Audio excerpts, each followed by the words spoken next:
चलिए दोस्तों बात करते हैं एक और नए क्वेश्चन के बारे में।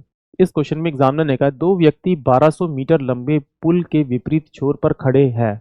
यदि वह क्रम से 5 मीटर प्रति मिनट की दर से एक दूसरे की ओर चलते हैं तो कितने समय में वह एक दूसरे से मिलेंगे, ये एग्जामिनर मुझसे पूछ रहा है। मैंने ऑलरेडी आपको बताया है कि जब दो व्यक्ति या दो ऑब्जेक्ट एक दूसरे की तरफ आते हैं तो उनकी स्पीड क्या होती है, बढ़ जाती है।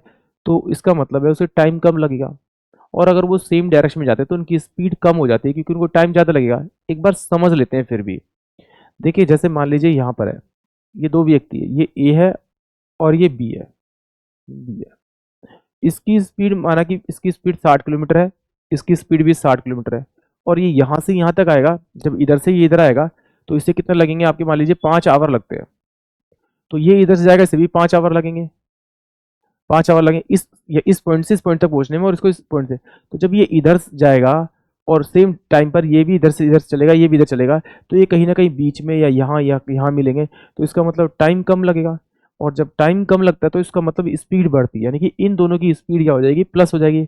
बट अगर इसकी 60 है और मान लीजिए इसकी आपकी 40 है और ये जो है वो अब इस डायरेक्शन में यानी कि सेम डायरेक्शन में जा रहे हैं, तो ये देखिए 60 की स्पीड से यहाँ आएगा और ये 40 की स्पीड से कुछ ना कुछ आगे जाएगा और जब इसको पकड़ेगा तो इसका मतलब इसको टाइम ज़्यादा लगेगा, तो दोनों की स्पीड कम हो जाएगी। यानी कि इसकी स्पीड में से इसकी स्पीड माइनस करूंगा तो इसकी स्पीड कितनी दे जाएगी, 20 किलोमीटर पर आवर, क्योंकि इसकी स्पीड ज़्यादा होगी तभी तो इसको ये पकड़ेगा।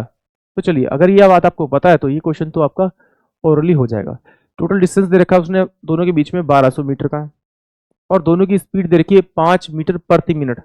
तो यानी कि क्या है, ये आपका एक दूसरे की ओर आ रहे हैं, यानी सेम डायरेक्शन यानी कि अपोजिट डायरेक्शन में आ रहे हैं। इसका मतलब है कि 10 मीटर पर सेकंड है, इससे डिवाइड कर दीजिए, यानी कि 120 आपका मिनट इनको लगेगा एक दूसरे से मिलने में। यानी कि ऑप्शन जो बी होगा वो इस क्वेश्चन के लिए करेक्ट होगा। आई होप आप सभी को क्वेश्चन समझ में आया होगा।